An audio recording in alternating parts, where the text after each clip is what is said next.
Yeah, I moved to Santa Fe in 2004. I had a girlfriend here, and she was very interested. She traveled to like, I think, 28 countries or so in the world, buying ethnographic things that they were selling, because ethnographic things were really big back in the 80s, 90s, early 2000s. And I just found her, the world travel person, very interesting.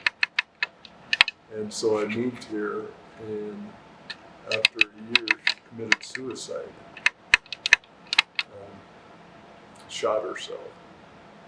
And it's like, it was kind of a strange situation to say the least. And when I came back, there was just a sign on the door. I'd left this. She had an argument with her ex, and it's a long involved thing, but she came home and we kind of argued about some stuff, and she went and slept on the couch. And when she did it, I thought dogs, I woke up, but I just thought the dogs had pulled a pan off the counter or something. It didn't dawn on me that it was a pistol shot.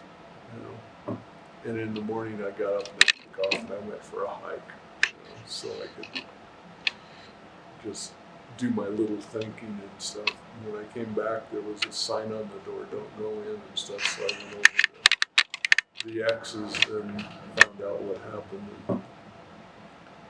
And, because of my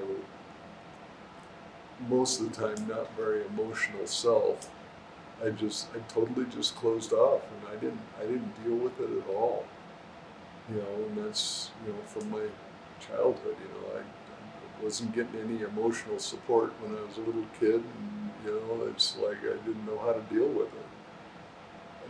And I still haven't really. I mean, time takes care of it, but it's disturbing. Because you want to process it. It's like other things that I've had. I haven't been good at processing it. I would like to resolve it better, but who knows how well you process stuff and how well you're supposed to process it. It's like, you learn from these experiences, and hopefully I've learned something. And usually I do when I go for my walks out in the wild. That's when I do my processing. I go out by myself, and a lot of times walk all day long, do a little photography, and, just, there's no pressure then, and things just, you kind of get in a flow a lot of times.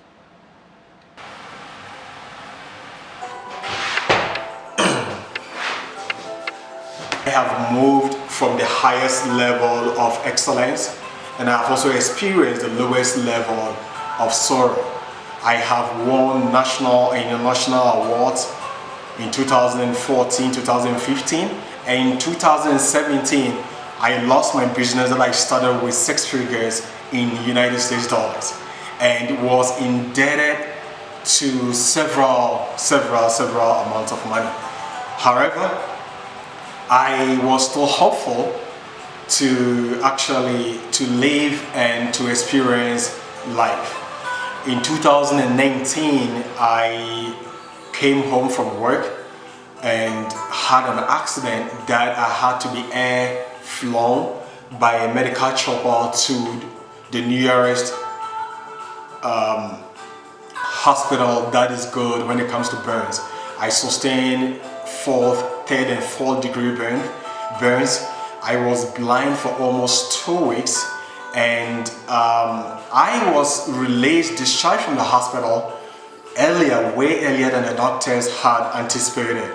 And eventually when I came home, less than 10 days later, my car that I was driving, that was a Dodge Caravan, was snatched from me at gunpoint.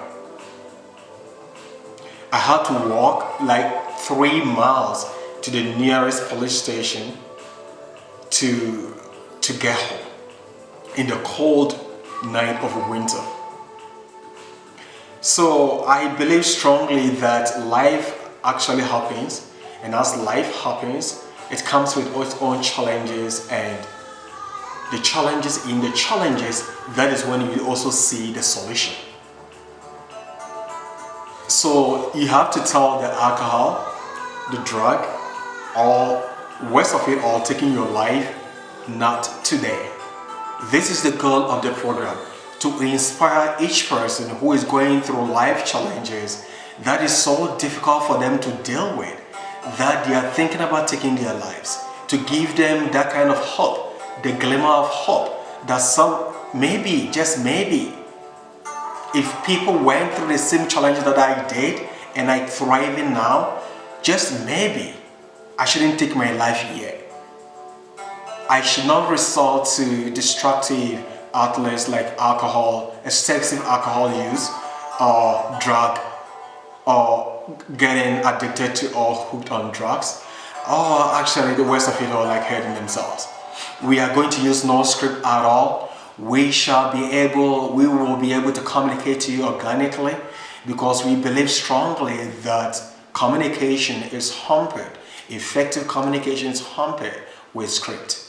People communicate organically. We want to communicate with you from heart to heart.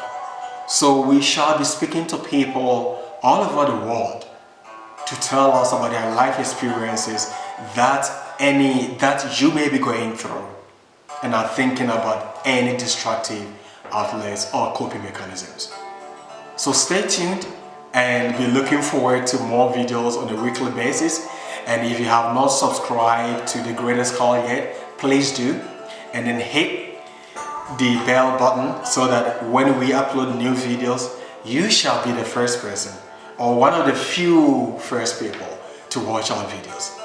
Thank you, and may God bless us all.